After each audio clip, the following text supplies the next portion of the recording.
This is the Riddle Show reaction to last night's 3-1 loss in the Bristol Street Motors Trophy against Doncaster Rovers. We're going to react to that and then preview Port Vale at the weekend. And as always, I'm joined by Andy Simcox, Alan Smith, and we've brought Jane in. We've brought the beauty in to come alongside the brawn. What can I say? Well, we're alongside the beauty and the beast. How dare you, Josh? How dare you? Against the beast. There we go. No need. So yeah, we're going to react to last night's game and preview this weekend. Let's get stuck into it.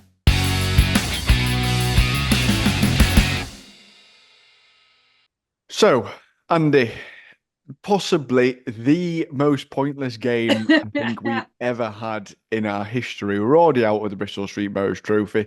Nothing that we're really aiming for to have success in this season. And I think you could more or less tell a little bit yesterday as well. Obviously, team selection straight off the bat. A lot of youngsters in there. A couple of first team players in there. Barry Cotter, Josh Benson got some minutes. Fabio got some minutes as well. But 3-1 loss, and I don't think really anyone cared about it. I don't think anybody did at all. I don't think anybody unless they change it, I don't think anybody cares about that trophy either. No, they don't. It was much better than it was Johnson's Paint Trophy, obviously, because we won it. And although I thought it was rubbish when it was Pizza Cup, at least you got some pizzas out of it. Oh, free pizza. Yeah, that's when it peaks. That's when it peaks. 50% off Papa John's. I couldn't care less, and I think it was, as we said at the previous show, good that we let. We rested the first team, or the team that started on Saturday and possibly will start this Saturday. It made a lot of sense. Good to get some minutes in Barry Cotter, although I don't think Barry did his son any great favours. So I don't think he had a particularly good game. He went down a few times, slipped a few times. Jallo and all, I thought he'll push to try and get a start and get on the pitch. And he went down too much, and he didn't look as though, I don't know if he didn't want to be there or what, but it didn't look as though it were going to make any difference at all. Josh Benson, about 60 minutes, I think, and it's good work out from him coming back again from injury. And I hope he can put it behind him, because he can be a decent player. But I think there were a few decent performances from our young uns. I thought Kieran Flavel played really, really well in goal. It was a shame he had to concede 3 goals, but I don't think it was down to him. I think he made a couple of really good saves. So I thought he looked good. I thought Bailey McCann look pretty decent. A young lad playing against his dad and all. Well, not actually against his dad, but against his dad's team. So pleased that he got a chance to play. Kieran Lofthouse looked all right at times, but then faded out. Jonathan Bland, I thought, were pretty decent. Got booked, but I thought he were pretty decent. But there's a long way, a long way to go for him. Yoga Nathan. Came off after a bit, but he did what he did. He looked lively. But we played a very, very young side, and obviously because Donny had got a good chance of going, or are likely to go through with any kind of result, they named virtually their first team. I think I think there were only about 1 or maybe 2 players that had normally have started for him that didn't start. So it was a very strong side. And it showed. I thought there was a spell where we did reasonably well, and we looked compact and looked as though we could play a bit. But as the game went on, we conceded with last touch at first half, which were a shame. And then 2-0, pretty easy goal for 2-0. And then we pulled it back, and you think, go on, lads. And they put themselves about and did themselves a lot of justice, I thought, until a goal where they were, players are just left on their own, and it's been the same old story. But the young lads, and they'll learn from that. I don't think it'll make a blind bit of difference to us as a team or us as a club. So I'm glad it's done, and unless I wish we didn't have to go into this flipping trophy unless they change it, because I think it's a shambles of a trophy. Yeah, it should be a straight knockout. But I might have mentioned it before. I'm not sure. Might have mentioned no, I don't think it pops up yet. Definitely not in previews or anything like that either. I'm a 3-1. I wasn't too bothered about it. I'm glad, happy to see it. Alan, there were only 36 people predicted. 14, bless them, 14 said a Barnsley win, 12 said we'd lose. And there were only one person who got to, when it was 2-0, only one person had got 2-0.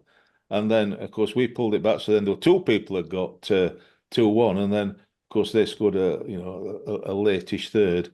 So there were three people. There were Josh Atherton, who's now gone equal second in the prediction table.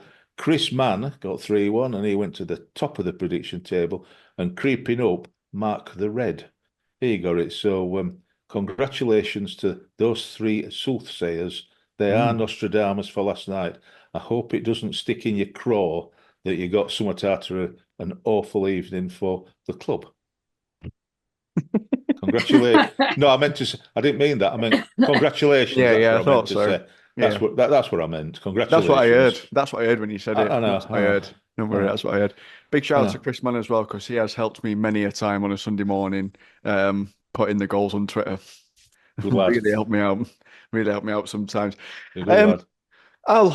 Sort of a good run out for the younger players to play against, as Andy mentioned there, like a fairly strong Doncaster side. And realistically, you played against seasoned professionals, and it's good bedding in for them. It's almost like we're taking it we approach that game as a way the Premier League clubs approach with their 21 team of letting them get some minutes in, and then also bringing players back such as Josh Benson, sorry, and Barry Cotter, who's not played too much this month as well, just keeping them sharp. It were a fairly all right team selection, really.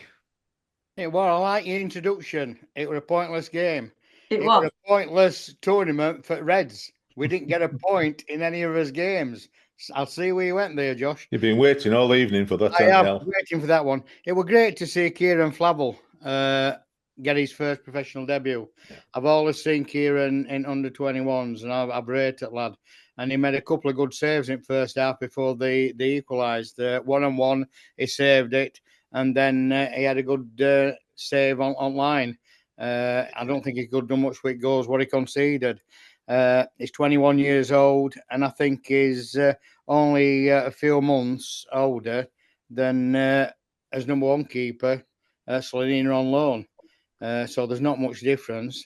St. Youngsters, Bailey McCann, thought he did well. As Andy said, a few others really played well. But I don't think Nkwali in midfield, I didn't see much what he's brought to the side. Outside of Benson, those two in middle at park, you'd think we've got a bit more grit and determination than what Donny had, and I didn't see much in midfield what we'd really got. But they wanted it more. They had something to play for. A win for them gets us in knockout stage, doesn't it? Only plus point from last night is the stop Huddersfield getting into playoffs. Gutted for him. No, we wanted them to go through because it's more games for them then.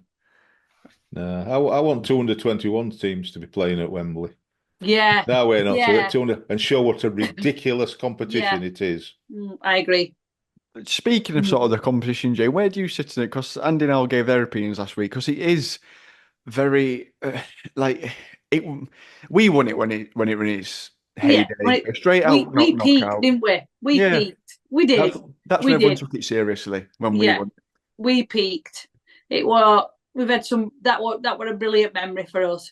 We peaked at that. Like you say, it weren't so bad when it was Papa John's stuff. He's introducing these under 21s from Premier League. That's what's done it. They always have to have the neb in everything, don't they, in Premier League? They have to have. We need a piece of this, we need a piece of that. So that for me took the shine away from what it were and what it's about. And I agree with Andy. I hope 221 teams get to Wembley and nobody cares. And it's all just a total waste of time. It would be. I feel like it'd be a comeuppance as well. Yeah. Karma is what it's called, Josh. Yeah. Karma. Ideally, two of the smaller 21 sides as well. Yeah. Some of the small clubs, so no one actually does care. Yeah. Yeah. It'd be good. Get your thoughts of the Bristol Street Motors Trophy of should it be scrapped? Should there be an alternative way of doing it, of removing the 21s, potentially replacing them with the conference, maybe bringing those into it and taking it back to a straight knockout instead of this group format where you get 3 or 4 games first before you even get knocked out of it? Because plus sides who are going for promotion in terms of League One and League Two, you've got 3 or 4 games in there that you don't really need. So yeah, get your comments down below, and I think it was lowest home crowd we've had for as long as I can remember. We're dead. 1,030.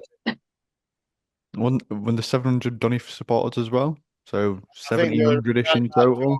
2K, and if that. Yeah, But- it were dead. You could see it. You could see. Roads were dead. So I went to one well. Andy and I's been in when there's been less than 2,000, haven't we, Andy? We have, Al. In Old Fourth Division, we've been there. And I feel like there were more when I went to watch us in Swansea in playoff semis.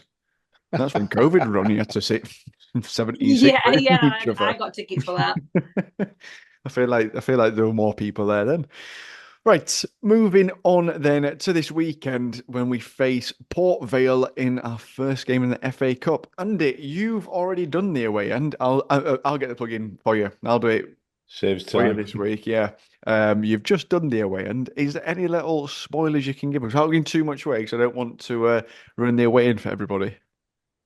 No, I could tell you. I mean, the first thing is I spoke with their podcasters, Ale and the Vale, and funnily enough, we talked about things, and from I think it's next month they're doing their podcasting on Spotify and what have you, Twitter and all that. They're just about to start doing it as a radio show. So spend the time at their local radio thing. So they're going the opposite way to the way we've gone. Last year. I spoke to Kirsty, who were excellent. I spoke this time to Tom Amos from Ale and the Vale. So I thought I'd do the decent thing because it were all set up with 3 friends sitting around, in a pub having a drink a bit during COVID. But the thought were a bit like us. They thought about having a drink of beer and talking about your local, your own football team, and it'd be nice and friendly and nice and easy and not too soft. So I thought I'll do something decent. So I got a pint of ale to drink on Ale and the Vale. Flipping Tom, he's a wrong'un.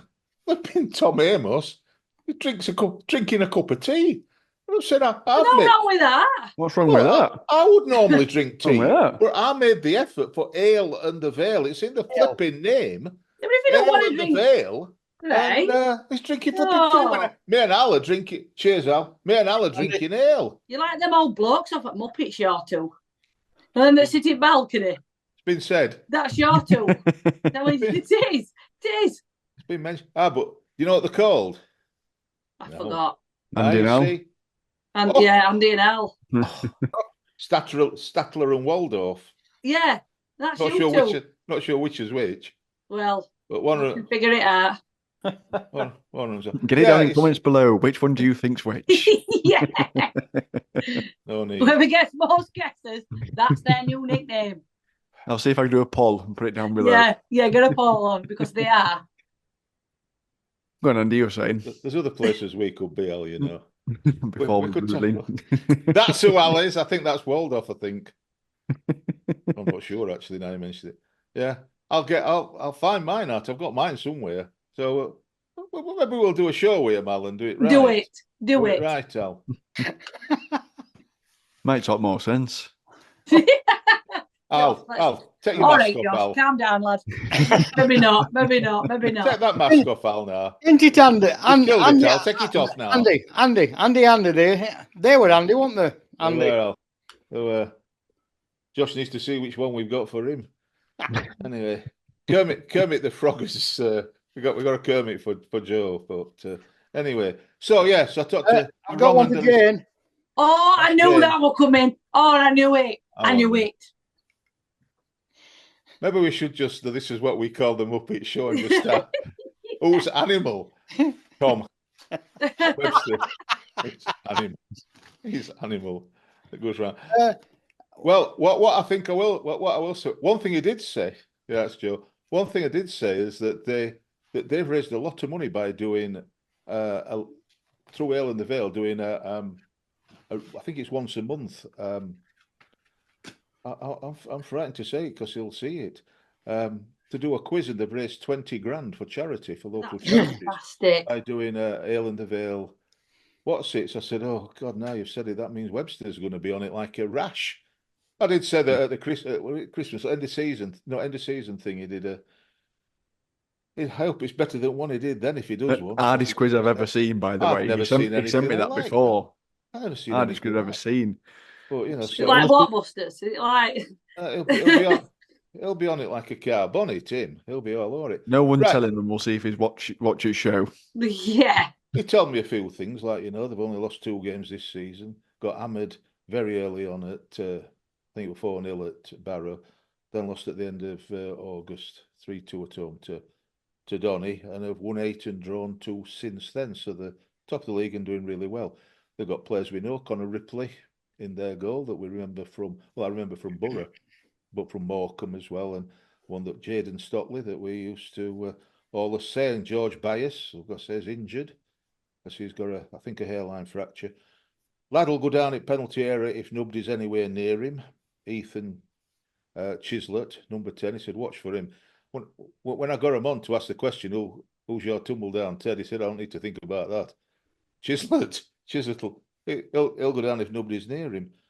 And of course, Jesse, they've also got Jesse Deborah, who they got from, they've been released by Halifax. And he come from medical wheels. It looked like we were going to sign him as a big, strong centre half, and looked a decent player. But I think I don't want to misinform anybody. I think it was reported that he failed the medical, so we didn't sign him. Whatever, I don't know what that were about, and I think that's reasonably accurate as far as I know. So they've signed him, and he says he's doing all right. Of course, they've got Dazamoa as their coach, so they're quite chuffed with where things are going. So yeah, he's told me a few things like that. Why he supports them. His favourite game, which cheered me up no end, because is the game he'd like to relive, what playoff final 2 years ago when they beat Mansfield. So obviously that cheered me up with my family on Sue's side. So I'm sure Emma will love watching that, because I might have to mention that I've mentioned her again. So yeah, they set it up to have a bit, to have a bit of a laugh and to get people and themselves through COVID.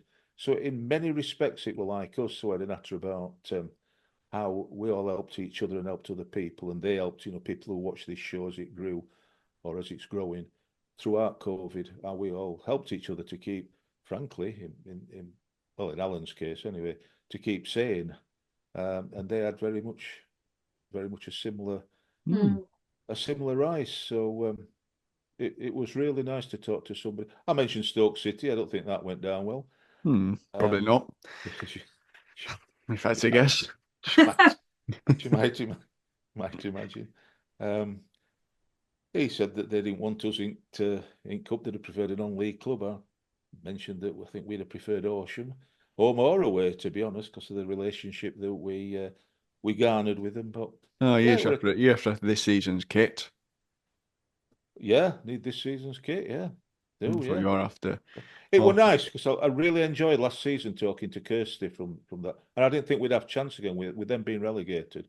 So for me personally, it was nice that we drew them in the cup, so that I could talk to them, because that it's a good podcast. It's a fun podcast that don't take life too seriously and enjoying themselves. So I was chuffed that I were able to.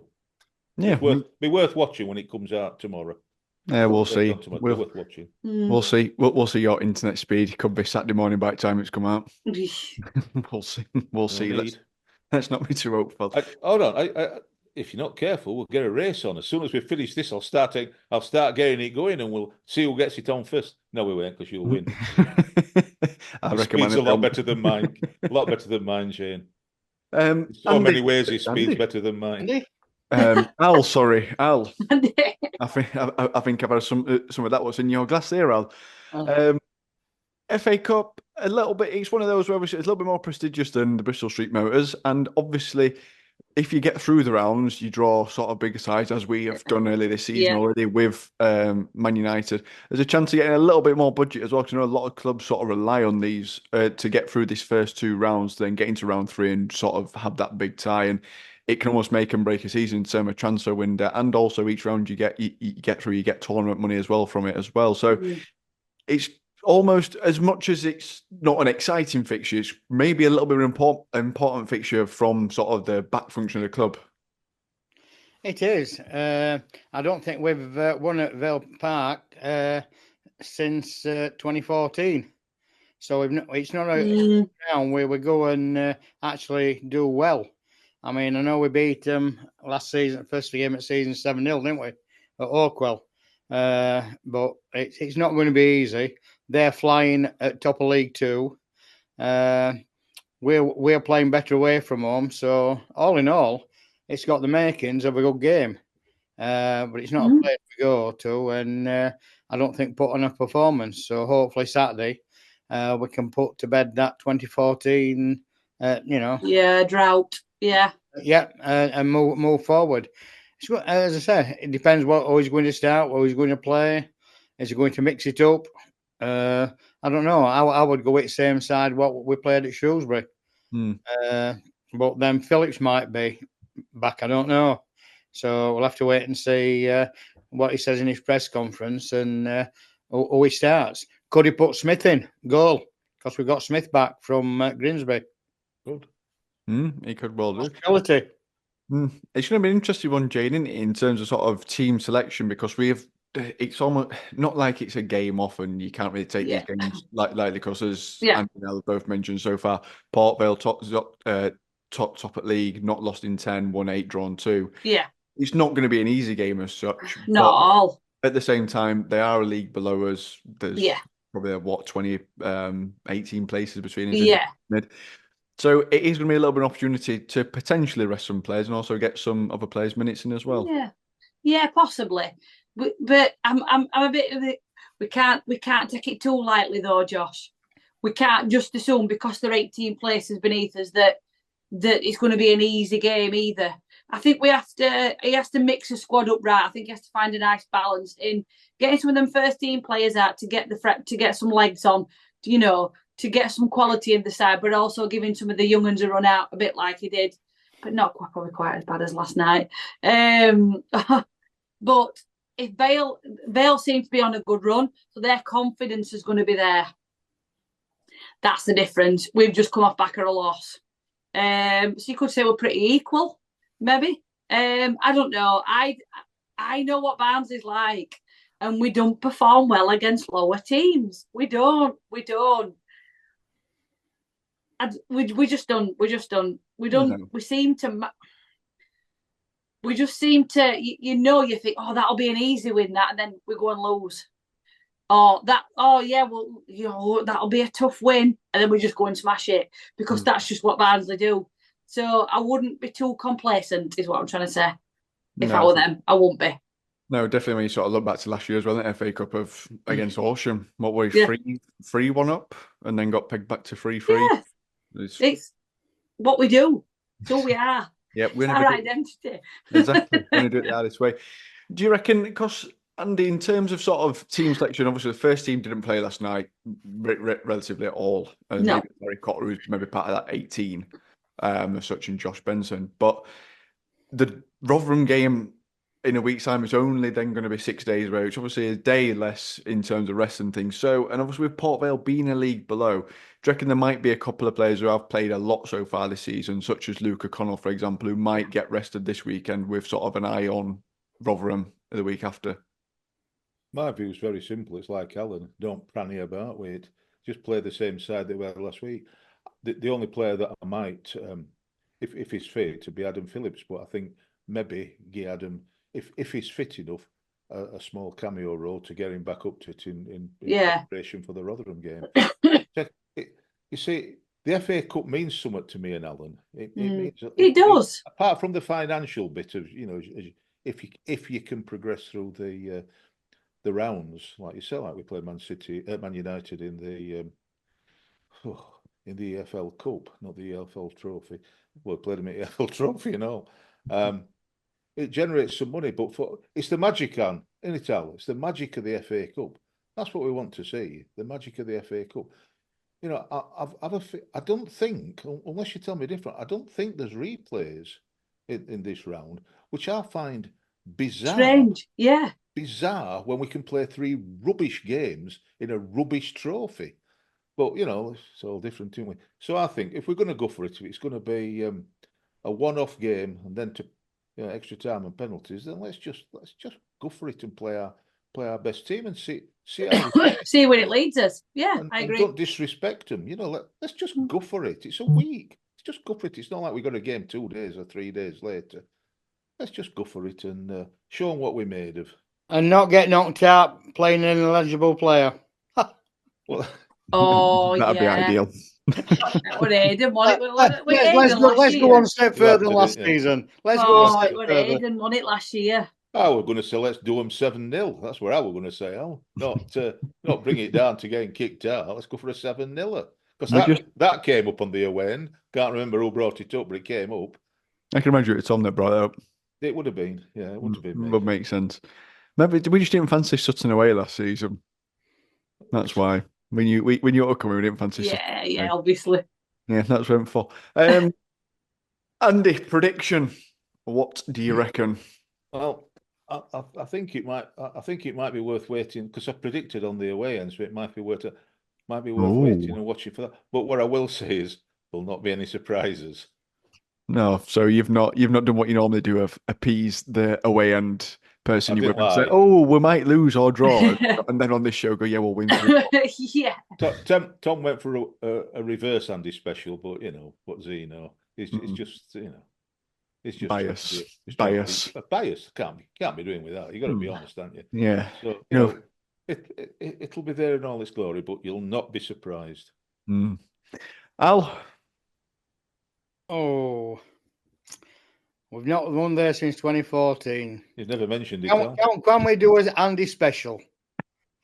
Go on then. We'll go for an Andy special. 2-1 Reds. 2-1 Reds. 2-1, a nice safe bet there, Alan. Good lad, Al. Safe bet. Good lad. Genuinely thought you were going to do your usual and point to 7-4-1 on your shirt and be like, yeah, we'll win 4-1 or 74-1 or something like that. 74 Well, look, won't that be a surprise? I don't think no one predicts it, so be no points in prediction league. Yeah. Well, it's reverse 147. Yeah. I'm going for snooker. I'm going for there you go. Table. There you are. Jane? I'm going 3-1 Barnsley. Oh, that's a successful that in last one. If you remember, I'm going 3-1. Yeah. Oh, I'm gonna go. You've got a lot to play for, Josh. Remember that. I do. It makes it a little bit boring. Does make it a little bit boring now, though, when I have to predict because I actually do think about it now, whereas before I see. Yeah, off cuff. Yeah, whatever came to my head first. Yeah, like same. I've just done that. It were never bothered. It were never bothered. But now look at him. Look. Yeah. He's bothered. Look at the keenness. Come on, Josh. Pressure, Al. Come on. This is what Chris Mann's done to me. Chris Mann and his... Chris Mann will copy you. Hey, whatever you put on. There's 3 here on 15 points. So if he copies you, somebody else might do him. Yeah, this is the stress that Chris Mann's brought to me now. I'm going to go... I'm going to 2-0 to us. I'll mark Chris down. Yeah, that's a good Man score. down for 2-0 and all. He'll go 2-0 and all. Oh yeah, I can't. I'm gonna have to miss an episode so I can do my prediction on the slide a minute before kick-off. Sneak it in. Yeah, Tom Webster, sneak it in. It's locked in now, Josh. Locked in. That's it. We'll deal with it. Right, make sure to get your predictions down in the comments below, and we're back on Sunday morning with our reaction to the Port Vale game and the 3-1 win. Hodgin, yeah. And yeah, it'll just be that. So a nice quick one on Sunday morning. That's nice. Not wrong with that. Have a midweek game for a change. No, yeah, it does make a change. Which is nice. So yeah. So that'll be out Sunday midday probably. Right, we'll see you there, you Reds. You Reds.